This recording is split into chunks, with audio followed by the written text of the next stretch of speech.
New political 22 million black victims of Americanism are waking up, and they're gaining a new political consciousness, becoming politically mature. And as they develop this political maturity, they're able to see the recent trends in these political elections. Any minority that has a block of votes that stick together is in a strategic position. Either way you go, that's who gets it. You're in a position to determine who go to the White House and who stay in the doghouse. You're the one who has that power. You and I have never seen democracy. All we've seen is hypocrisy.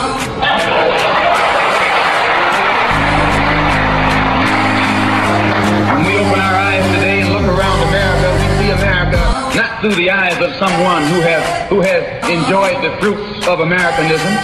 We see America through the eyes of someone who has been the victim of Americanism. We don't see any American dream. We've experienced only the American nightmare. We haven't benefited from America's democracy. We've only suffered from America's hypocrisy. And the generation that's coming up now can see it and are not afraid to say it. And are not afraid to say it. And are not afraid to say it. And are not afraid to say it. And are not afraid to say it. And are not afraid to say it. And are not afraid to say it. And are not afraid to say it. And are not afraid to say it. And are not afraid to say it.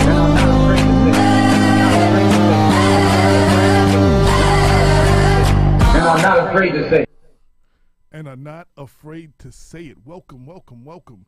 You are listening to, yes, you are listening to Black Westchester Presents, the People Before Politics radio show, every Sunday, 6 to 8 on INTHEMIXXRADIO.com. This is the last show of the year. So I won't see you after this. I won't see y'all no more till next year. Yeah. You're on now, Bob. I see you. Yes. So anyway, bear with me for a second. I'm trying to see if we're live on Facebook yet. And I'm pulling everything up. And I don't think it kicked in just yet. So the Facebook people are not with us yet. So anyway, just wanted to thank everybody who's been tuned in this year. Thank everybody that's been holding us down. We greatly appreciate it. Could not have done it. We are live on Facebook as of right this minute. Welcome, all who just joined us on Facebook. This is the last show of the year. BlackWestchester.com presents the People Before Politics radio show every Sunday, 6 to 8 on INTHEMIXXRADIO.com. Shout out to the People Before Politics radio show every Sunday, 6 to 8 on INTHEMIXXRADIO.com. Definitely, yo, if you want to have a radio show, shout out y'all need to the People Before Politics radio show every Sunday, 6 to 8 on INTHEMIXXRADIO.com. Definitely, yo, you want to have a radio show, shout out. That's a great organization, a great outfit to put together a show. Greetings, Cicely Greaves, who just tuned in. Everybody bear with me. I know some of y'all are doing what y'all doing, your holiday shopping and all that good stuff. I got Dr. Bob in the picture right now. It is me. Oh, okay. It is me. I didn't even realize. The AYE. And it is my man. See, I have on a green vest again. Yeah. You blending into the scenery. And it is my man. And it is my man. My brother from another mother, Dr. Robert Baskerville, Ph.D., a.k.a. Brooklyn Bob. Yes, AJ. What up? Good afternoon, everyone. Good evening, everyone. Glad to tune in with y'all. I'll be here on the last show of the 2018. Yes. This year has gone really fast, man. This has been like, yo, for real. It's just like you next thing is like Black History Month, Memorial Day, 4th of July, Labor Day, the November election, Thanksgiving, Christmas. Like, it's just like, it just goes so fast now. Like, I don't know if it's when you're getting older or just everything's getting. Don't remind me, AJ, please. It was a pleasant show. As I approach 53, in 5 weeks. Yes. Oh, shout out to my sister, Nicole Woodson Burbick, who celebrates her birthday today. Oh, shout out and happy birthday to you, Nicole. Shout out to all the December birthdays. I just celebrated with my cousin Valerie Kent. She is in town from Virginia. We all got together last night for her birthday. She just hit her 50th birthday. I said, you're getting a little older when your younger cousin just hit 50. You know what I'm saying? you know what I'm saying? That's your younger cousin. Yeah, we in a whole nother stage. Your younger cousin celebrated 50, you know what I'm saying? So it's just so shout out to Valerie Kent, Jeff Gardner, my sister, of course. My brother-in-law, Boyd Burbick's birthday was this month. Last week, you heard me say that was my mother's birthday. She would have been 72. And all the people that celebrated birthday. I hope you all had a joyous holiday season, whatever it is you celebrate. For those who celebrated Hanukkah, for those who celebrated Christmas, Jesus is the reason for the season. For those who celebrate Kwanzaa, not sure what day it is, 26. Today's the 30th, so today would actually be the 4th day? Brother, you don't get me to admit 29. the limitations of my own knowledge. So anybody tell me today's the 4th or the 5th day of Kwanzaa? Yes. And somebody typed in what that is, and I will say what it is. But to all those who celebrated Kwanzaa, see everybody's kicked in. The Honorable Oscar Davis Jr. Okay.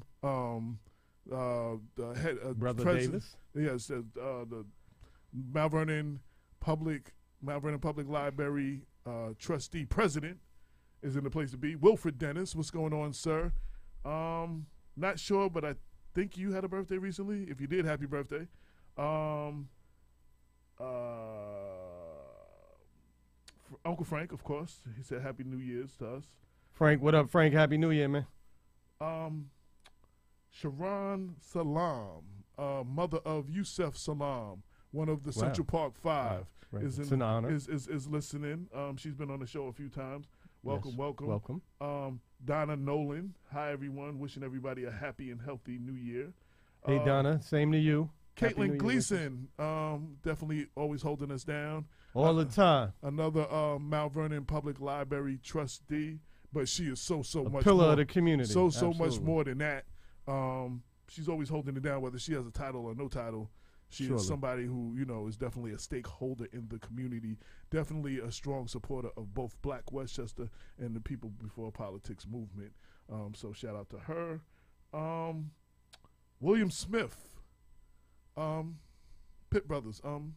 Okay. My man Bill. Yes. Bill, what's up, Bill? No, not Bill. No? William Smith. Yeah. The one that was the rapper. No, that's not his name. No. William Smith. What's going on, sir? I'm mixing up my metaphors, my peoples, and my whole nine. But yes, William Smith. Yes, I know who I'm talking about, man. Y'all get me. All right, don't listen. You the authority here, brother. No. Peace to brother Arthur. Yeah, I just saw that. On the check-in. Peace.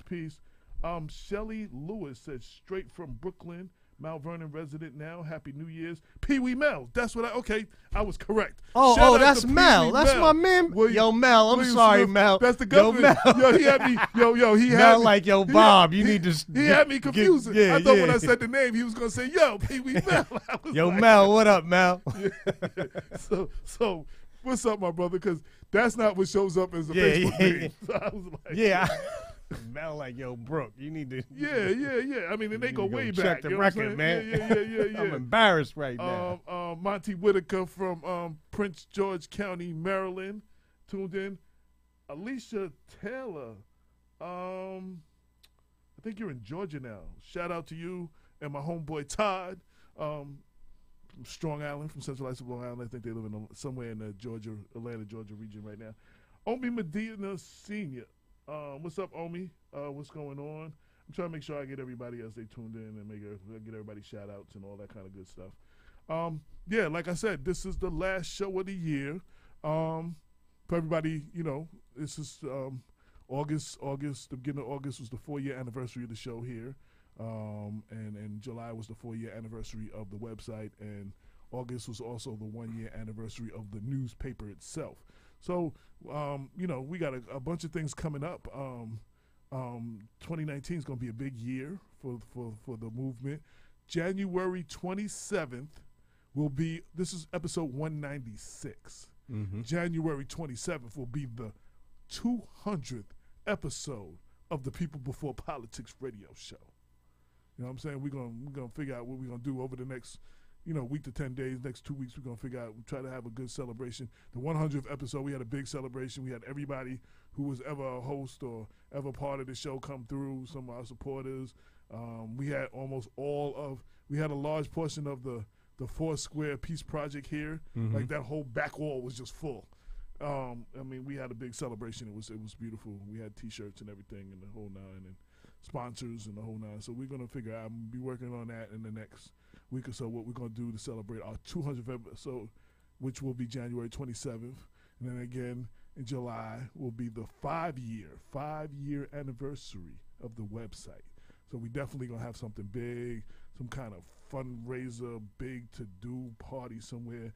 Maybe we'll have 5 events or something, just like we just really going to do it big, like something in Yonkers, something in Greenberg, something, throughout Westchester. We're gonna figure that out. It'll also be August will be the 5-year anniversary of this show.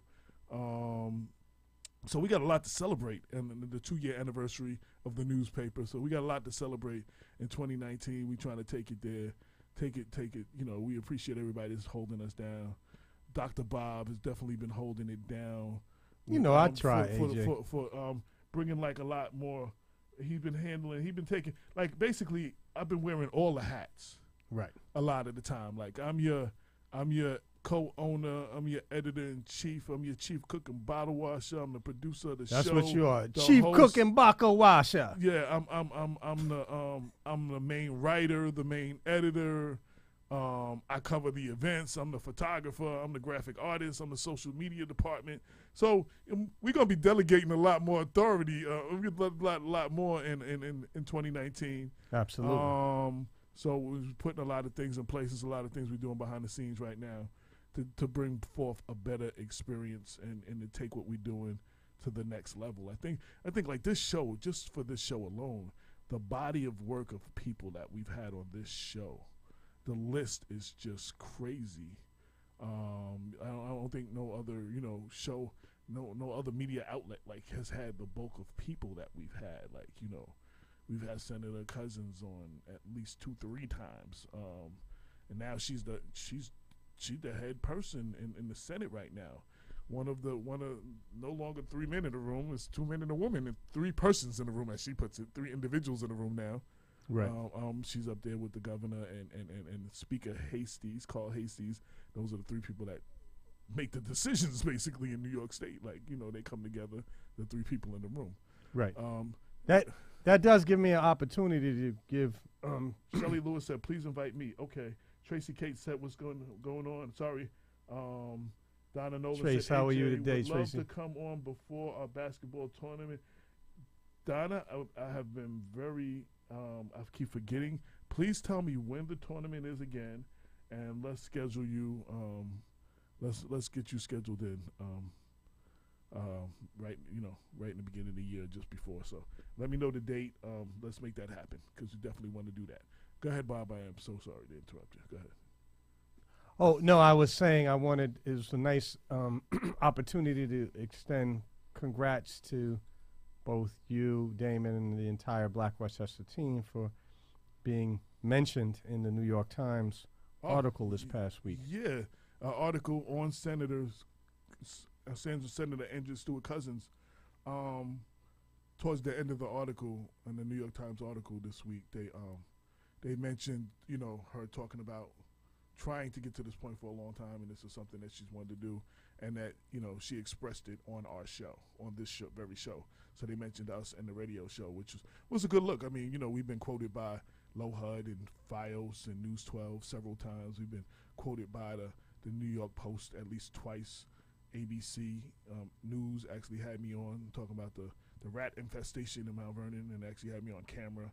But this is like the first time we actually had a mention in the New York Times. So that was definitely a good, for lack of another, definitely boost to the ego, or a good look for the brand. So that was good. Coach Nicodemo, In Yonkers, Anthony Nicodemo's on the check-in. He's been on the show. Yes, welcome to Coach Nicodemo. February the 23rd, Lincoln High School, 9 a.m. So, Donna, give me 2 dates somewhere. That's 2 Sundays. That's come up that you and your sons or whoever will be available within the next day or two, the end of January or the beginning of February. Just look on the calendar and pick 2 dates. Right now, it's an empty slate right now. So let me know your availability. Give me 2 dates, the end of January or the beginning of February, that y'all think that y'all will be able to, and then I'll get back to you and we'll try to get you scheduled in within the next week. Okay. So that'll be David Duarte. What's going on? Brother Duarte? Brother of Mount Vernon City Councilwoman Janice Duarte. Yes. The main force behind her campaign, and he really held her down. Carmen Gomez Goldberg, shout out to her in Yonkers, the charter school. Triple G. Yeah. No, I'm sorry. No, that's CGG. Yeah, my brain is moving a little slow today. Right. But she's in the charter school. She ran for she was on the debate when we had all the candidates running for Ken Jenkins' former county legislator seat that then Christopher Johnson won. Right. She was one of the 4 or 5 candidates. They all. So she's been on the show. But yeah, as I say, the body of work of the people that we had on the show, from the politicians like Senator Stuart Cousins, the George Latimer as both county legislator and as state senator, Tish James, the now new, who will be sworn in as the New York State Attorney General. We've had the future Attorney General here. Alessandria Biaggi, who took Senator Shelley. She took who? Oh no, she took. She displaced Senator Jeff Klein, didn't she? Yeah, I'm sorry. She was the Klein Slayer. Yes. That she cut the neck off the IDC snake. That was her direct quote. I cut the head off the ID's the Independent Democratic. I guess what was the C for? Committee, probably. Committee. Yeah. That rogue group of Democrats that was going with the Republicans, and why it took till now for Senator Cousins to actually be the position she has now, because they didn't have the majority because they were teaming up with the Republicans. So they had the majority in numbers, they still didn't have the majority. And then they had this little going back and forth thing. Anthony Old School Mitchell, good evening, people before politics. Are you still in town, brother? Yeah, and because you and Don Starchild. I heard something about we getting together, holidays. Y'all both in town, and I'm seeing pictures all over Donnie. I'm seeing him all down at Rockefeller Center and Times Square, and I get to the Dole Center the other week, and they say, "Oh, you just missed Mitch. I didn't even know he was in town." So let me know if you're in town, brother. We definitely got to link up. Brother Ken Bright. Brother Bright is on the check-in. Michelle Breeze Johnson is on. John R. Jones. John Jones, what's up, John? Tuned in. AO Joints is tuned in. What's going on? AO, happy holidays to you, brother. Yeah, so we had the politicians, the head politicians in here. We've had people like Brother Hafiz Muhammad, who is the head of Mosque Number 7 in Harlem, but is now Farrakhan's East Coast representative. We've had people like that on the show. You know what I'm saying? We had people like Captain Dennis, the head of the Peacekeepers, and one of the trainers of the FOI on the show. We've had legendary people like the legendary radio show host Bob Law on. You know what I'm saying? Like legendary people. Like, that conversation was like, such a wealth of information.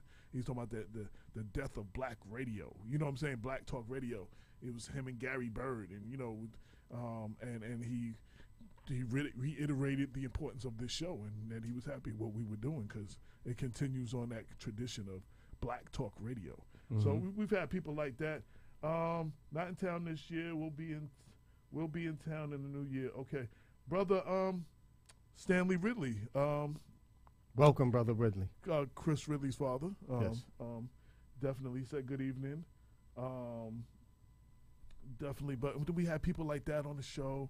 We've had entertainers, local entertainers like Miss Irene Renee, definitely talented songstress, and Angela Johnson, originally from Greenberg. Russell Johnson, her and her husband Russell Johnson and Damon go way back. We've had Chris Latt from the African American College Alliance shirts, all those black college sweatshirts that people used to wear in hip hop in the '90s. You saw them Wu-Tang and on Queen Latifah. Anybody, you saw it on everybody. You know what I'm saying? He's done that, and he's been a big wig and a big heavy hitter in the music industry. We've had him on the show. We know we've had a lot of the local politicians. We've had some of the activists in the community. We've had a wealth of people on this show. Like, one of my favorite shows that like showed you the importance of Black Westchester was when we had Paul Finer, the Greenberg town supervisor, which is the equivalence of a mayor in the city. In the town, it's a town supervisor. We had Paul Finer. We had Dr. Julio Cavallo, the head of the Westchester Independence Party. And in between them, we had Yusef Salam, the Central Park Five. Nowhere in those three individuals would not collectively be in the room anywhere else. And when he told his story of what he went through, both Paul Finer and Doc Cavallo, they heard the story before. But to see him and to sit next to him and him tell it, you can tell it had a profound effect on both of them. To the point, Paul Finer was starting to enact legislation so that same thing don't happen in Greenberg. Like he was trying to put some legislation together for his municipality. But you wouldn't have got no people like that nowhere else. Like we've had a combination of people, and that's just one great example. I don't know how to pronounce your name. The Queen V. Eaton. I'm sure. I'm hoping I pronounced. Says Peekskill NAACP says Happy New Year and keep up the good work. Thank you very much. John Jones says Happy New Year. AJ and Bob. Yes, John. And we have our Mount Vernon, Black Westchester Mount Vernon correspondent Atif Khalil, Atif K. Coleman on the check-in, tuned in. Definitely, and everybody should go to blackwestchester.com. He put out a very informative article. A lot of his articles are very informative, but this was about the state controller's audit of the Mount Vernon City School District. Very yes, good I read read. it. And to give you, what did you think about that? Hey, I thought it was some much needed coverage of one of the most important agencies in the Mount Vernon city government, broadly defined.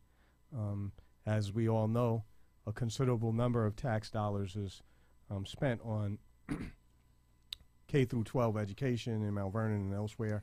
And one of the concerns that was raised initially when the city was considering the bond was financial controls. When we had Superintendent, help me out, JD, Superintendent. Mount Vernon Superintendent? Yes. Kenneth Hamilton. He's been on the show twice. When Superintendent Hamilton was on the show, one of the issues that we raised with him was our concern about sufficient internal safeguards for the Board of Education's budget. And unfortunately, Atif's review of the controller's audit of the budgetary process in Mount Vernon suggests that there are a lot of controls that essentially have been done away with. Quite a lot of money that was allocated without proper reviews. And to be honest with you, I just want to add real quick, and I know everybody has their own perspective of things, but I do want to say though, on this very show, and at least one or two letters to the editors and quotes that he's given me, school board trustee, used to be the school board president, Leslie Zamore, warned of these particular things, and a lot of people were giving him grief about it and said he was making up some stuff, and obviously he was onto something according to the audit. some of the things that he said that was looked upon as him just trying to, as their version of fake news. People were just saying he was making up stuff and he was trying to do all these different things. Obviously, some of this stuff was actually true because, the state controller spells it all out. And, I just wanted to say that. And I want to say this. You heard him say it here on this show. Right. That's all. Yeah. And this is not the first instance. The state controller in the past has conducted a number of audits of Mount Vernon's governmental operation, and in each instance, it has been found to come up short. So, really, I think it deserves fuller, more comprehensive discussion. Although I found the piece to be very informative, it raised, for me at least, as many questions as it answered. I know Atif alluded in his piece to previous incidents where trustees, including Leslie Zamore, raised questions about the internal financial safeguards, and apparently somehow or the other those were pushed to the side. And we've had yet another instance of abuse or, disregard, if not outright abuse, of a lot of the financial controls that are in place in the city for the well-being of city residents to make sure that our tax dollars are properly expended. And the superintendent, he did what I call the Chitlin circuit. That's what I named it. Him. Brenda helped him schedule the passing of the bond, the current bond. They actually went and had all these little town hall forums all over in different churches and community to explain this, because a lot of residents were concerned about these particular things that had happened with previous bonds and money missing and things not being done and what they were going to do, and to get people to vote on the bond. They did all of this and said that there was, and we asked a lot of these questions, and I went to several of them. I know Reverend Mulrain had one at his church, and I went to a couple of different ones, and I saw the residents of Mount Vernon ask these questions. Like, there's still unaccounted millions, according to the residents, because I was out of town for that 10, 12 years before 2014, from previous bonds that still they can't account for. So it's like, how you going to make sure that doesn't happen this time? And they went through this whole thing. You could actually, I'll find the show and y'all can listen to it for himself. My view is this: is that if any laws have been broken, someone needs to be held responsible. And another person I wanted to mention, because I'm not sure if it was in the article or not. So one of the things that residents and some of the people, insiders from the school were telling me that the assistant superintendent, Ken Silver, he's like the superintendent of business, right? That he got rid of some of what Leslie Zamore says are a few of the people that were to assure that these things didn't happen. And Ken Silver allegedly fired the architect and I think maybe one other person. And, that was like one of those things, like a city council and the mayor just went back and forth, and nobody knew what to believe. But obviously there was something to what was being said, because you see this report that was done. Shout to Patricia DeLuca. I just want to shout her out. Again, I always shout her out. She was one of my editors. She was one of the head editors at King Magazine and some of the other Harris publishing publications. Shout to Daytwan Thomas, who's the head of King Magazine. I just got to say, I'm sorry, Patricia. I just seen on Jill Marie Jones' Instagram page, she posted her cover of King. She was the sister from the TV show with the four sisters with Dinah Ross' daughter. Right. The dark skin one. They have her in a bikini on the cover of King. That was one of my favorite covers and one of my first issues I actually had a story in. So I have that issue somewhere, but I just seen that she posted it. One of her friends gave her the picture and she posted it because she said she getting back in shape. She's trying to get back into the shape woman of that who picture. took the actress. The actress, she's on the cover in a bikini right. of King. So I just wanted to say, because I just seen that this week, and I just seen her name, and I just wanted to shout out King for being the dope adult hip hop magazine that it was. Because it combined hip hop and all those other things, and it was definitely, it had its own thing. I had fun working with them, but go ahead. It's easy to go there when you see, I just had to celebrate them real quick. So all you old hip hop heads know what I'm talking about.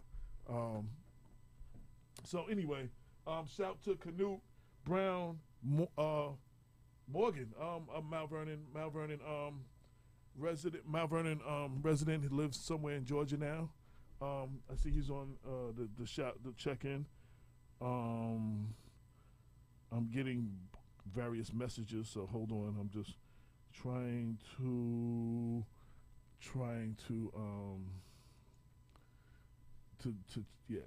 look at them all. Okay. So anyway, shout out to everybody, but I forgot where we were now. Damon K. Jones is on the check-in. Black by popular demand. As you see, this is like a freestyle show. This is a year in review show. We don't really have any guests. We're just talking about a lot of things that we did. And I wanted to read a couple of comments also that I hadn't gotten to. So Cynthia Greaves said, best wishes to all the Black Westchester hosts, guests, etc. It will be good. It will be a good year. Continue to hold all in capital letters, all accountable. It will be a good year to come. Thank you, Cicely. We definitely trying to take it to the next level of what we do. Tracy K said, Happy New Year's, AJ and Bob. Donna, I got your message. And yes, let's go with January. Wait. What day is January 20th? Nope, January 27th is the 200th episode show. So we're not going to do it then. Can you give me another date in February? Either the week before January 27th or the week after February 3rd, because February 3rd is the Super Bowl. And I'm not sure if we're going to do, that's my birthday weekend and it's always the Super Bowl. So we definitely, I don't even know if we're going to do a show that day. I might be celebrating, we might be off somewhere having a Super Bowl party or something. So, and the 27th is our 200th episode show. So either the week before the 27th or the week after the 3rd. Let me know what your availability. That's me going back and forth with Donna Nolan. She let me know her availability, like I said, so we can get her on and they can talk about their event that's coming up. As I said, and as I was saying, so go ahead. Yeah, before we go forward, I have to confess, everyone, I was not fully prepared to discuss the significance of today's day in Kwanzaa, and a couple of our listeners provided us more detailed information about what today's the 5th day. Yes, and so why don't you go ahead and read it? So I was going to get to that with that. I'm sorry about it. I'm sorry about that. That was one of the Dagmar Hernandez. Lorraine always says your name, so if I messed it up, I apologize. Shout out to Lorraine Lopez. She's off chilling for the holiday. She'll be back next week. Absolutely, but, Lorraine. For Kwanzaa today, for those celebrating Kwanzaa, today is the 5th day. Today is Nia. I think that's how it's pronounced, N-I-A. So I'm hoping it's pronounced Nia, which focuses on purpose building, developing and defending the community as you do at Black Westchester. Hey, thank you for that. I got the opportunity to celebrate with Dr. How do you pronounce that? Adelaide. I want to make sure. Adelaide Stevens, Regents. What's that? Sanford. She's the Regents Emeritus. Okay. For New York State. And Dr. Sheila Evans. Tranum? Tranum, yeah. I mess up everybody's name, so that's why I got Bob in there. So that's what today is the 5th day of Kwanzaa. So for all of those who celebrate Kwanzaa, happy Kwanzaa. And I hope Nia is the way that's pronounced, because just because that's how it looks, that doesn't mean it's pronounced that way. So anyway, shout to Denise Cardoza Branch. Shout to Kevin Holt. Kev, what up, Kev? Denise, how are you? And I forgot to shout out Mike last week. Mike was checking us out last week. Okay. Big Mike. Yeah, we did because we mentioned it. Cicely said yes. I pronounced it correctly. Thank you, Cicely.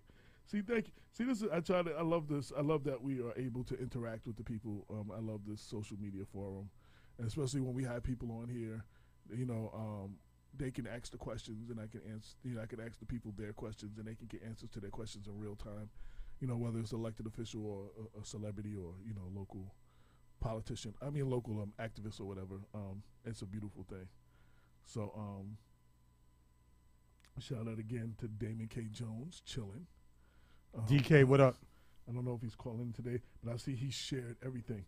Your birthday is Super Bowl weekend, too. That's the beautiful thing. So our birthdays are around the same time, Donna. So yes, January 20th. So let's lock that in. January 20th will be the day that you come on and bring your sons in.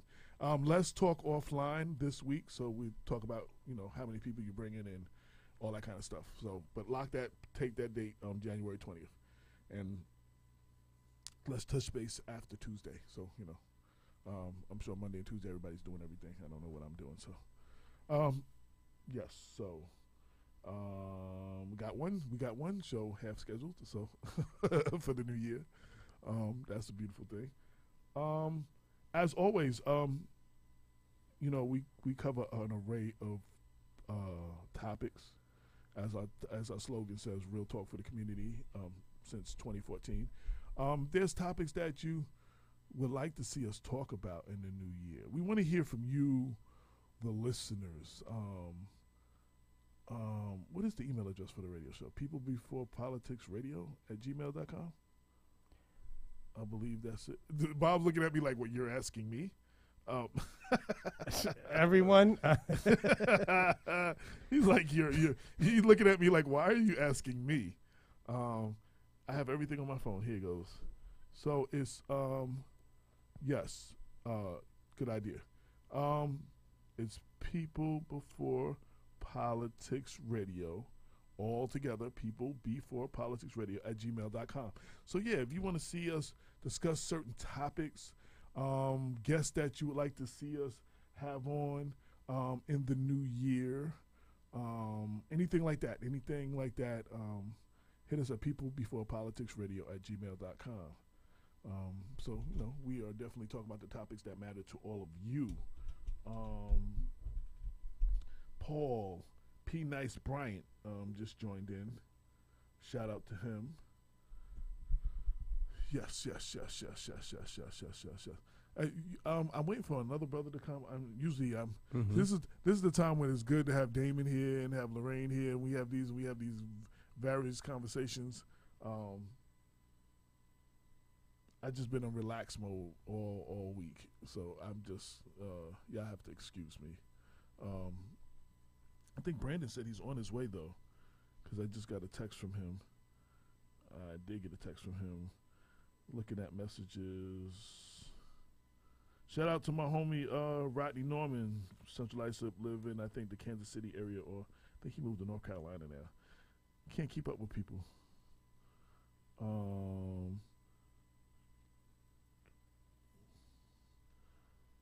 So I'm being told that there was a slashing at the Fulton Avenue McDonald's. I don't know anything about that. Anybody who does know, Latif, if you know anybody who knows, send us the information. And Latif, if you're still listening, do us a favor. I want you to call in 718-705-4959 and briefly discuss the article that you wrote. And you can give more details since you are the writer and you did the research and stuff. Call in and share that. Shout to Tahira Dupree Chase, Dr. Chase. Dr. Chase. Yes, Greenberg Superintendent. Yes. She's going to check in. Shout to Mary Richardson, who put up a nice little, she put up one of them little cartoon characters, a picture of Charlie Brown with the tree. And then she said, it just needs a little love. The little tree he had that was bending over. Do you remember just Charlie Brown Christmas? Of course, AJ. Okay, Yes, yeah, yes. AJ, what you trying to say, man? I just, you look like you know what I was talking about. Did you guys cover the man kicked out of his hotel for speaking to his mother on the phone in the lobby? Yeah, so we didn't discuss it yet. That's a question from AO Joints. We didn't discuss it yet, AO. I'm not sure if everyone is aware of what AO is alluding to, but this week marked another in a series of reports of people being profiled while being black, just living alive and being black. And that's the guy who was okay. So I did get a news alert on that. From the little bit that I know, African American gentleman who was staying in. I'm not sure what the hotel is and what the city was at the top of my head, but basically, I guess he had checked in, and he got a call from I don't know who it was. So he stepped off to the side to take this personal call. Mm-hmm. At which point, now leave that open. At which point, the security walked up to him, and I think asked him to leave the lobby. He explained that he was a resident. I mean, that he was he had a room there, I guess. Mm-hmm. The DoubleTree. The DoubleTree, and then he insisted that the manager call the police. So even after explaining to the manager of the hotel that he was a guest, the manager replied something like, well, the security wouldn't have had me call the police if you hadn't done anything wrong. So in other words, he got removed from the hotel, did not get refunded his money. And that's as much as the story that I know. In Oregon, he was calling his mother. Yes, that's what I wanted. Thank you, Cicely. He was on the phone. His mother called him. He took a call from his mother. So this guy was in a black dude. He was in a DoubleTree in Oregon. He checked in. His mom called him. He's like, oh, hold on. Let me step to the side, take this call. Security rushed him and was like, yo, you got to leave. And he was like, yo, I'm a guest. And he had the manager call the police.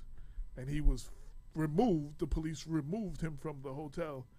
And he is fighting it. And I don't know if there's a lawsuit yet or whatever, but he's fighting it. They're denying the claim. Go ahead. Okay, well, from the last news report that I read, and I must confess I have not followed it closely, is that the two hotel employees were placed on leave pending a full investigation of the incident. Irrespective of what kind of sanction they suffer, I'm sure everyone's in agreement that this kind of behavior is unacceptable. It's unnecessarily ratcheting up racial tension here in the United States when persons of color cannot engage in the seemingly ordinary activities that every other American citizen engages in without having a net of suspicion cast about them and being referred to the police for talking on one's telephone. It's just shameful. So CNN, December 29th is the story. The story says hotel employee who asked black guests to leave fired.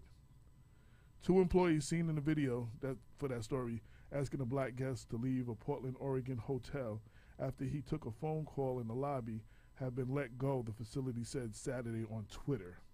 The incident took place December 22nd at the DoubleTree Hilton Hotel in Portland. Jermaine Massey was in the hotel when a security guard informed him that police were on their way to escort him off the property. Massey accused the guard of harassing him, and a statement provided to CNN by his attorneys characterizing the incident as calling his mother while black. We have terminated the employment of the 2 men involved in the mistreatment of Mr. Massey, the hotel tweeted. Their actions were inconsistent with our standard and values.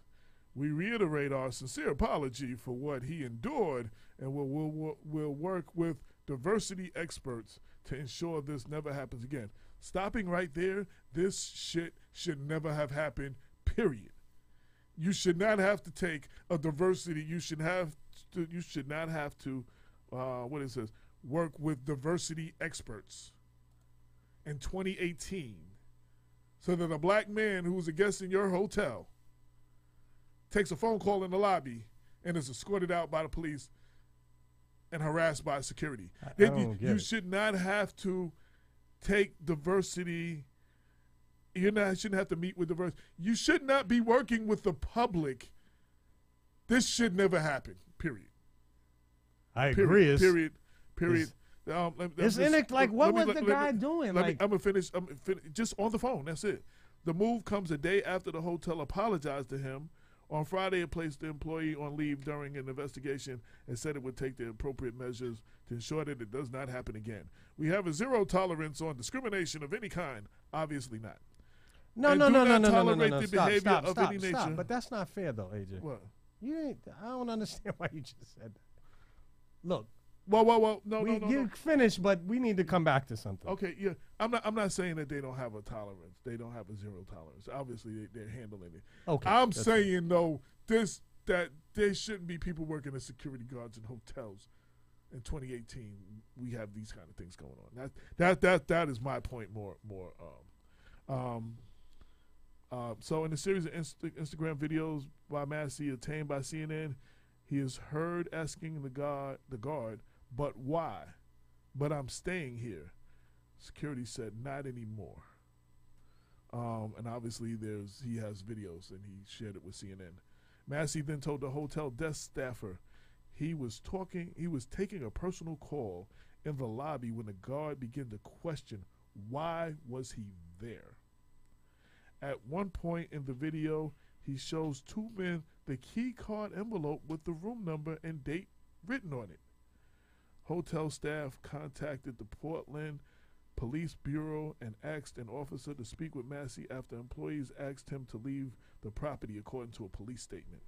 The officer then escorted Massey back to his room to collect his belongings and offered him assistance to a different hotel, but he declined, the police said.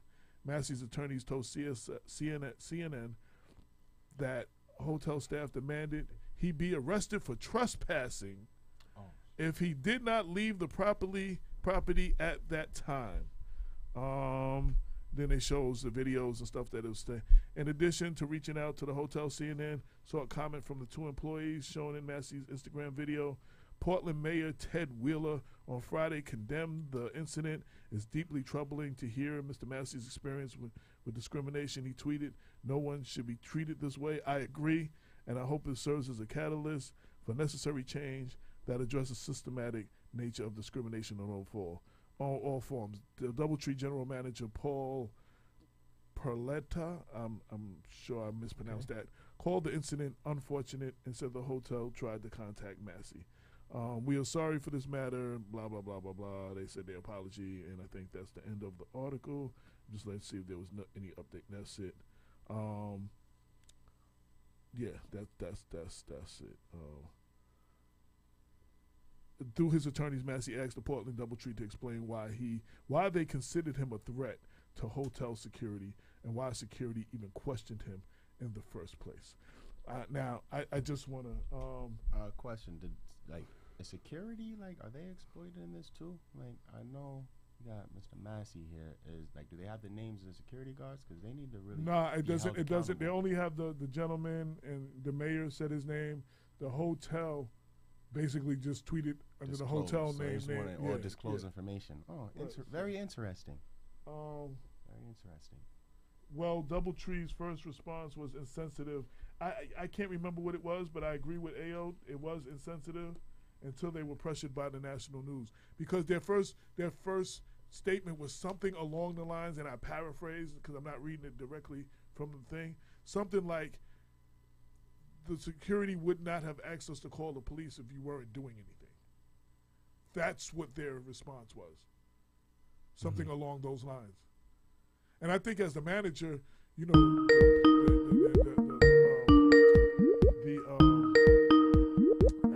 manager, the security worked for you.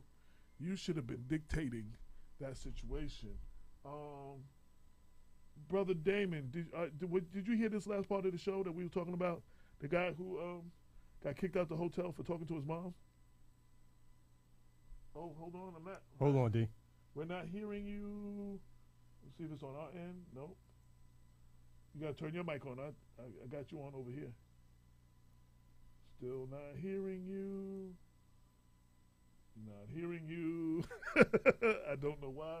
You are up. Video. Can you hear me now? Yeah, there you go. That was something on your end. Yes, you just hit a button. Yeah. Yeah. So did you hear what we were just talking about? Are you familiar with that story? That's what we're discussing. Yeah. Any thoughts? Yeah. He was on the phone in the lobby, and the security guards came. Yeah.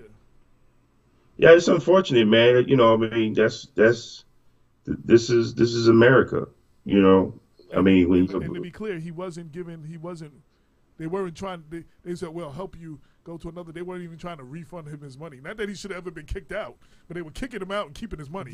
That was the other part that got me. They were kicking him out for no reason, but they weren't refunding him his money. Yeah, but not only the security guards should be fired, the manager should be fired. And I said that because, like AO said, that their original comments were very insensitive, and I think that only thing anything was done because the national media made a big deal of it. And had he not had all this on video and put this all over Twitter and everything, you know, they might never have said the things they're saying now.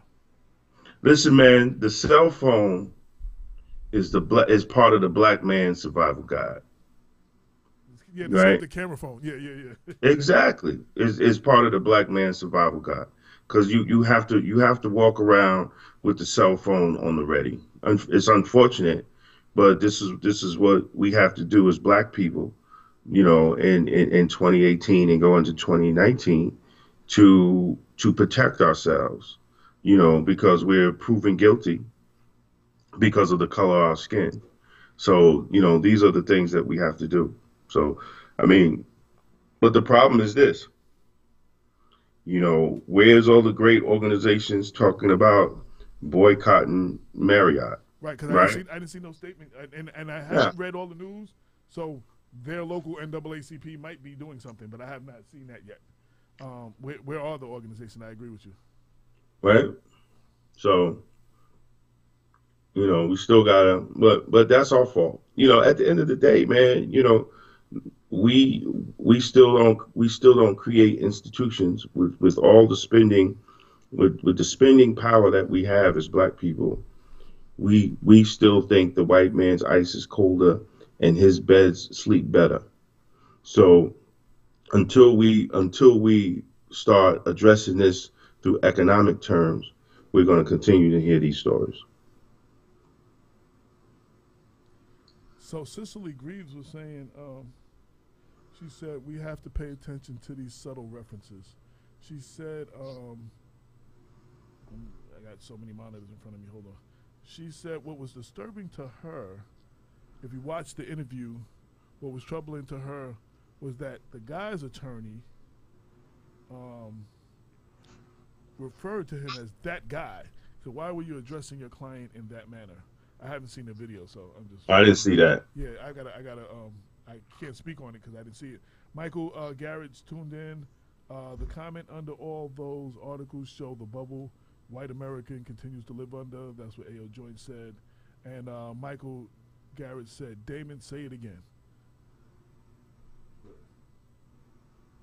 So, no, I'm not going to repeat it. No, but it was saying, you know when somebody say, yo, I don't think they heard you say it again. Like he was saying it like, yo. Confirm it. Like, yeah. Nah, I'm just, it's crazy. Yo. That's crazy. That Bob. I mean, I'm almost speechless. I don't even really know what to say. All I can say is that this type of behavior is absolutely despicable. And Damon is absolutely right. There is far more that black people can do to mount some sort of opposition to this type of treatment. You know, consumer boycotts have been a long, you know, used, respected form of protest, but hey, people all over the country should boycott all DoubleTree. Like they're national they're national. They didn't just boycott that one. They should boycott DoubleTree. Well, ain't DoubleTree owned by the Marriott? Hilton. It said the DoubleTree Hilton. Oh, it's the Hilton. Yeah, it was the DoubleTree Hilton Hotel in Portland. All right, right. So, like here's the thing, right? So the Black, Latino, Asian political caucus in February, right? It's being held in New York State associated in New York State. It's being held at the Hilton. Mhm. So it would be prudent. It would be a statement if they remove Right. themselves It would be and prudent of reschedule the it somewhere Black, else. Yeah. Latino, and Asian caucus, right, to move their venue to another hotel. But guess what? They're not going to do that. You're not going to do that. So that's why there's no real change. Shout out to D. Wilson and Damon. I don't know if you see the gentleman sitting in the room with us. This is my partner, Damon Jones. This is our newest addition, Brandon Parks. He lives in Peekskill. He's a new addition to the Black Westchester family. Hey, what's up, Brandon? What's He going was here on? last week. I don't know if you were in and out last week. Yeah. Vacuuming and putting up shelves while the show was going on. So I don't know if you saw him when he made his first appearance last week. Oh, that's great, man. Yeah. That's what's up. Appreciate it. Thank So you. yeah, so he never met you yet. So he's the only one. He met Bob and Lorraine last week. Just don't believe what you hear about me. Never. I mean, some people like to believe what they hear. I like to believe what I see, brother. There you go. There you go. That's a fact. And again, I always, like I say with Latif, I always compliment young brothers. I think you said he's 25, Damon. Young brothers that That's want to get good. involved. Because I wasn't thinking about that at that age. I'm gonna be honest. No, I won't do. I was in the music business. I was doing music stuff. I wasn't thinking about no political nothing, no activism, nothing. I was trying to make that paper. That's real. You know what I'm saying? Like real. that's what real. I was doing at 25. You know what I'm saying? So and various other things. Nah, yeah, gotta be yeah. honest. So anytime I see young brothers who are trying to get involved, I definitely compliment them. You know, because y'all are the future. Appreciate it. We the 50-50 club. So like, you know what I'm saying? It's like we not gonna be doing this forever. Like, you know what I'm saying? You Latif and cats like that. Y'all are the future of whatever form this takes in the future. You know what I'm saying? So y'all are the future. Michael Garrett said, as long as Black America as a whole does not put forth the effort to stop the injustices done to us, we will continue to pay the price. Shout out to Charlie Khalil in Yonkers. So Damon, what have you been up to since last week? What you been up to? What news? What headlines have struck you going on in the news lately? Well, I mean, it's two things, man. I post something on my Facebook page where I asked the question, does Black officers receive the same treatment as white officers from law enforcement unions? Even though that we pay the same dues, but when it comes to issues of civil rights violations, retaliation, racism, and discrimination, and if it involves another union member, the union tends to take the side of the one that has been accused of the racist statements. And I say that from personal experience, with my union, and even dealing questioning with my wife's union, with all the nonsense, with the garbage man Joe Spezio, and the purpose retaliation against my wife because of the words that were in Black Westchester, or my criticism of the alleged deputy police commissioner. So when we see this, and then there's other incidents throughout the country that have been reported that Black officers have been getting the shaft by their unions, and sometimes even there's a Black union president. So I think the 2019 will be a national conversation of why blacks should even pay dues to unions. Why should we pay our dues to a union that doesn't represent our interests? It's no taxation without representation. So if I'm going to pay union dues and I have these type of issues, and I don't get no help, so why should I pay union dues? So I think that should be a national conversation. I've been talking to Sonia Wiggins-Pruitt, which she'll be on the show soon. Yeah, I was gonna say, when are we gonna get her on the show? Yeah, we're gonna get her on the show. It fell apart, but she's ready to come. She's ready to come on the show. I've been talking to other people in law enforcement, but Sonia set it off this year when she sent out. She's the chairman of the National Black Police Association. I've known Sonia for over 15 years, and we was on the board together on the National Black Police Association. Am I still there? You're here. Yeah, you are. I was checking to make sure I had the audio off for the show because it said you were echoing, and usually that means I had the audio on the screen. It's not on my end. I just was double checking. I'll bring the little mic up a little closer so maybe it's less echo. So she has been, and I'm proud of her, man, being chairman. And she set it off when police organizations went after Nike for sponsoring Kaepernick, and she shot out a letter defending Kaepernick, and it just went viral, and it was good to see a national conversation with black law enforcement dealing with the issues in our community. She's gonna make it happen as chairman. So I'm really glad that she actually took the seat. She took the seat. So we're gonna have in 2019 actual discussion. Like you got I see D. Wilson. She mentioned issues here right in Westchester. Look, you got Mike Hannon.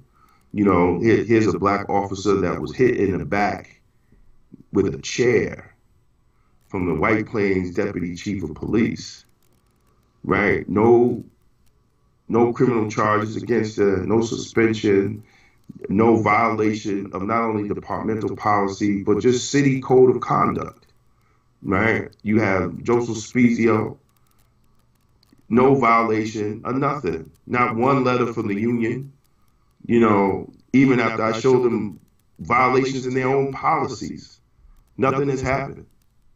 So why pay your union dues? And it's not just about keeping a job. It's about integrity and dignity. So if you don't even have that, so what's the point of paying union dues? So we're gonna have this conversation in 2019. And the other thing is, I don't know why black people are so hung up with this First Step Act that Congress passed, and it's supposed to be a model or first step for actually criminal justice reform. But it's bogus. Is as I say, is more symbolism than substance, and it just redirects 325. I'm not sure if million. I got to pull it up, but it redirects monies right back to the private prisons. So under our noses, what the private prisons have done is that they started buying halfway homes, rehabilitation centers. And so this bill is $375 million expansion of post-prison services, right? Which is also hooked up with the cock industries, Koch industries. So yeah, the Koch industries. So they're behind this first step, the First Step Act that was passed, and everybody, and Jared Kushner is one of the one of the cheerleaders, you know. But this is nothing. It's only going to help 180,000 inmates allegedly, right? When there's 2.1 million people incarcerated in the United States. So it's really not going to do much, but it's also redirecting money straight to the private prison industries. So organizations that are on the street that actually do work in transforming people's lives that get out of prison back in society will never see this money. You know, we'll never see this money. A lot of times our prison reform activists or criminal justice activists and people, they get bamboozled because they get a law, but they don't understand the political ramifications and the political process behind it and the lobbying, you know, the people that lobby behind it. So they said that Core Civic is one of the largest private prisons contractors in New York. They spent $840,000 in lobbying. The other company, the GEO Group, spent $1.2 million in lobbying in 2018. So this is what it's all about. It's just going back to the private industries. It's going back to Trump's friends that have donated to the Republican Party, that donated, that spent all this money lobbying, and probably bought rooms in his hotel. You know, and then we got people like Van Jones on CNN talking about this is a great deal. This is not a good deal. This is the same old that we get caught up in. So, you know, just like Governor Cuomo's executive order on the special prosecutor. Yeah. Right, that was more symbolism without substance. But then you had all these mothers, you know, of people that have been killed by police standing up with him when he signed this executive order. But that's what it is. Once he's not governor, it's over. So that should be a conversation, you know, since now that the Democrats run the Senate and the Assembly to actually pass a special prosecutor bill in New York State. So and not just having the New York State Attorney General being a special prosecutor, have a special prosecutor appointed for each shooting, each incident. So you have fresh eyes on each time that we have a questionable police shooting in the state of New York. I mean, these are the things that we have to address in 2019, you know, because we control the House. I mean, we control the Assembly and we control the Senate. And we have an alleged Democratic governor. So, you know, and also... Tell us how you really feel. Well, I mean, it is what it is, man. You know, I mean, it is what it is. You know, so he's gonna go the way the wind blows. He has no choice at this point. You know, because his trump card was the IDC, to keep balance, to keep control. But since that's gone, he has to be a real Democrat for at least 2 years until the next two elections. So he has to be a real Democrat now. So I'm saying let's get what the hell we could get out of it. You know, let's get these pieces of legislation, real criminal justice reform, not just something that ain't worth the paper that it's written on, or you know, we have a politician just put something together like that damn social media background check with, you know, just to have something to say, you know, when it's press time. We don't need that. Especially we don't need that from black politicians.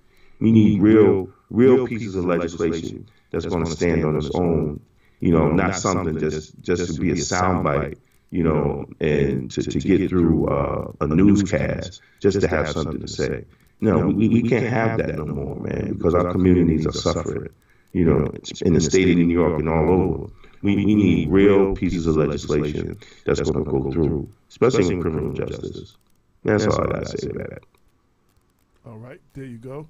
Shout out to Donna Gill, who just tuned in. Bob, follow up? Anything you just said? No, I'm quite honestly, although I did see the headlines announcing the enactment of the bill, I had not, I don't know anything about the details of the bill, but what Dee says isn't at all surprising. It's a shell game, right? Essentially, what we give them with one hand, we taking away with the other, and while sentencing reform is long overdue, Dee is absolutely right that if we maintain a structure of incentives for private corporations and their partners in the public sector to continue to lock people up, then we're really not going to have any substantive reforms, and we'll just continue to have people locked up in private prisons instead of public prisons. So, we got to move beyond just appearances and really address some of the more substantive matters. And one of the substantive matters at issue in the whole expansion of the prison industrial complex is that it pays. It pays some private corporations an immense amount of money to keep people in the United States locked up, largely men of color, but not exclusively. And until we do away with that kind of system of perverse incentives, we're going to continue to see record numbers of people being incarcerated in the United States of America, despite the fact that it likes to proclaim itself as the land of the free. Huh. It's, home of the slave. I mean the brave. Mm-hmm. Yeah, so changing subjects real quick. So, Damon brought up, we talked about the midterm elections. I want to ask both of y'all on a national level and in New York State. Like in New York State, we got the governor is a Democrat. We got the House, we got the Senate, and we got the Assembly. On the national level, now we have a Democratic House that's supposed to be able to offer checks and balances and oversight to the president. What do you foresee in 2019 in both of these, locally and nationally? How about you, Damon? Well, I see a bunch of bullshit. That's what I see in 2019. It's more bullshit, man. Listen, they can only do so much, right, with the House. Right. They can only do so much, and they're already failing now. Trump has already flipped it. That the death of these, the death of the two children is the Democrats' fault, right? The reason why the government's going to shut down is the Democrats' fault, right? And they still ain't even pushing back hard enough to remind the American people that the Republicans controlled the House and the Senate. If Trump wants, Supreme Court. well, not even, I'm just talking legislation. The House and the Senate. If they wanted the money for the fucking wall, they should have got it by now, right? So to sit here and sit here and listen to CNN and listen to MSNBC, and they go back and forth. The key thing is, if he wanted the money, he should have got it by now, right? So now you're going to get in, and it's going to be, people ain't going to be thinking about whose fault it is when they're not getting a paycheck next week, right? They just going to think about all y'all MFers is no good. And Trump knows that. Trump knows that. Nobody's going to care, what party the person is when they're not getting a paycheck. That's not even an issue. So it's like, and then what? They're gonna try to impeach him. They're gonna do all this nonsense that the government still ain't gonna do work, right? Nothing. The only thing that has happened, right, in the first 2 years of Trump is just the rich got richer. That's about it. But that's what he planned. That's what he set out to do. That's what he set out to do. And really, we want to shut down the government because of the war, but everything Obama is negated, right? Because remember, all the immigrant activists and immigration organization used to call Obama the deporter in chief. But then all of a sudden Trump gets in, he's weak on immigration. Dude, he was kicking immigrants out left and right. And that's the Obama administration. But all that's forgotten, and the Democrats is weak on immigration, and the Democrats is this, and the Democrats is that. Come on, it's just going to be a whole bunch of more bullshit and pointing fingers. It's going to run just like Mount Vernon. Everybody pointing fingers and ain't shit getting done. Same. It's the same thing. It's the same thing. Everybody pointing fingers and ain't nothing getting done. You know, and Russia is just taking over the Middle East, right? They're going to control the Middle East. You got Israel now sitting down with Putin. Netanyahu is sitting down with Putin. So that's where the power's at. It's not over here anymore. Putin just sent Trump a big Christmas greeting, thanking him for his support, and he's looking forward to continually working together in the future. And yeah. Let me tell you something, man. What Russia has done to the United States is the chickens coming home to roost. How many governments has the United States disabled, right? Over the decades. It's the chickens coming home to roost. There's a book everybody should get. It's called The Economic Hitman. The Economic Hitman. And it goes into how the United States uses money to buy these governments' loyalty. And then they put them in debt and yada, yada, yada, yada, yada. And there's another book, I can't remember the name, but it was the book that Cesar Chavez from Venezuela, former president of Venezuela, held up at the UN.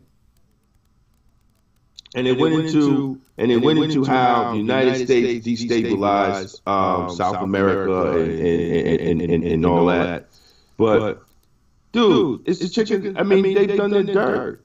They've done their dirt. So I mean, we can't be surprised that it was going to come back and haunt us in America. You know, and you're dealing with Putin, who's an ex-KGB agent, so he knows all the tricks. He knows all the tricks. You know, and then you got NAACP talking about boycotting Facebook because of these pages. How can the NAACP get mad that a Russian blacktivist makes a page called Blacktivist and he got more followers than the NAACP? Or Black Lives Matter. Let me offer up some. Hey, even though Damon is absolutely correct, the record of U.S. intervention and meddling in other nations, governments is beyond dispute. It is a very ugly record that, not surprisingly, has prompted political elites in other nations to respond in kind. The real issue is that ordinary American citizens now find themselves in the crosshair of competition between national elites here in the United States and those abroad. While that kind of conflict and the tactics that Russia is resorting to may be understandable, it does not mean that it is in the interest of ordinary citizens to simply write it off as a kind of predictable response. Precisely because Russia's actions essentially have sought to strengthen the most right-wing forces here in the United States that are the open, avowed enemy of black people. And should this relationship be further consolidated and strengthened, and we could, have more instability here at home in the United States, you better believe that those forces will be looking to draw on the assistance that Russia offers to only further do harm to the black community. Whether that's through weakening our ability to mobilize in votes and operate in our interests, or whether it's to foment more open acts of civil unrest. Now, I want to be very clear about this. Black people have there's a concept of enlightened self-interest, not just merely self-interest, but enlightened self-interest. And I think that we as a people must, in talking about the kind of political choices that are before us, in the near term, we have to talk about what's in our enlightened self-interest. Yes, it is the case that the Democratic Party mainstream has continuously taken the vote of black people for granted and very often offered up nothing in return. However, the call for increasing competition, political competition, merely by throwing our weight behind Republicans or sitting out elections altogether, I think is highly misguided, especially at a time when you see the mobilization of right-wing forces all across the United States, who, should they be elected to office, are most certainly, A, going to adopt policies that hurt black people. The architect, Damon's example was Damon's criticism of the crime reform bill that was just passed is a great example of this. Black people being offered up symbolic kind of political advances when you begin to peel back and take a closer look, you will wonder whether or not black people are benefiting from these kind of policies. So I think black people have to start thinking about what's going on in our nation in terms of our enlightened self-interest. And I, for one, do not take the view that we should be unconcerned or can afford to write off a lot of the transformation that we've seen in our national politics, and specifically how it relates to what's going on in the international scene. Russia's involvement in the politics of the black community go back to the very beginning of the 20th century.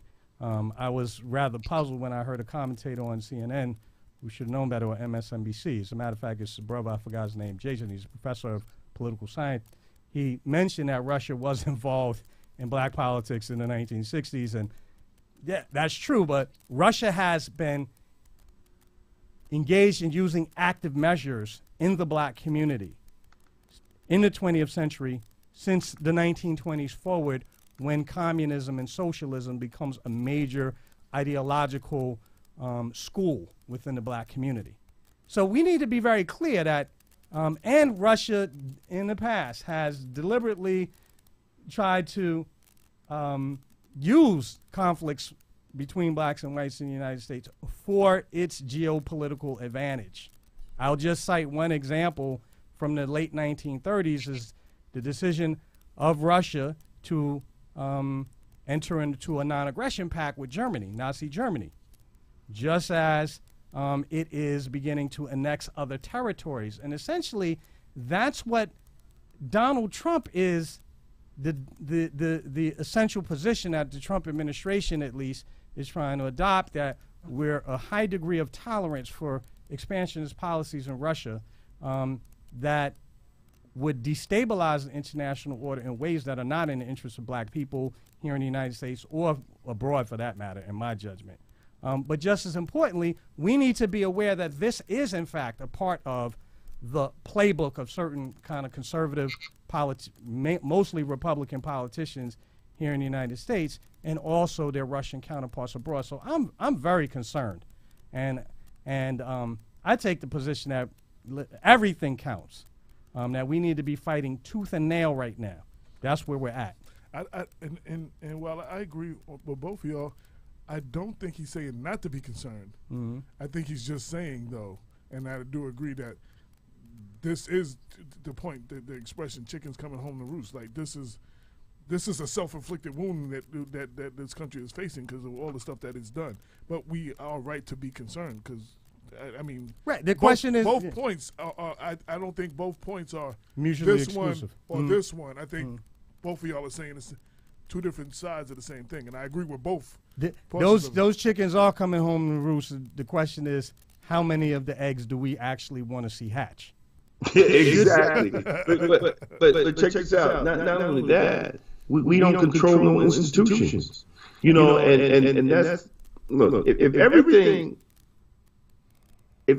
shuts down, right, and every ethnic group has to go into their corner for a certain amount of time, We'll go in our corner with literally nothing. Nothing but Nikes, Gucci, red bottoms. No. And red bottoms. Right? We don't go in our corner with no institutions. Right? We don't go in our corner with barely no banks.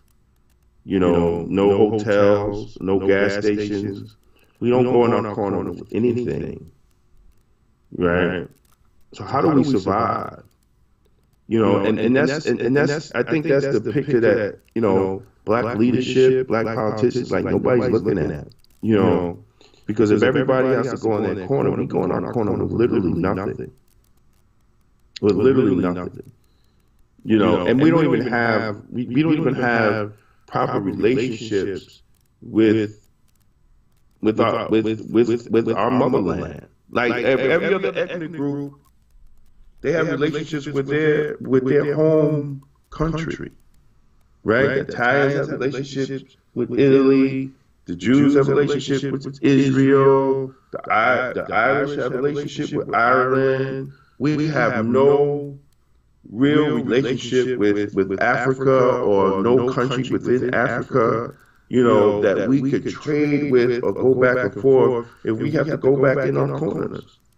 And that's something that we really need to start talking about. I know there's a lot of people doing a lot of good things to try to make that happen.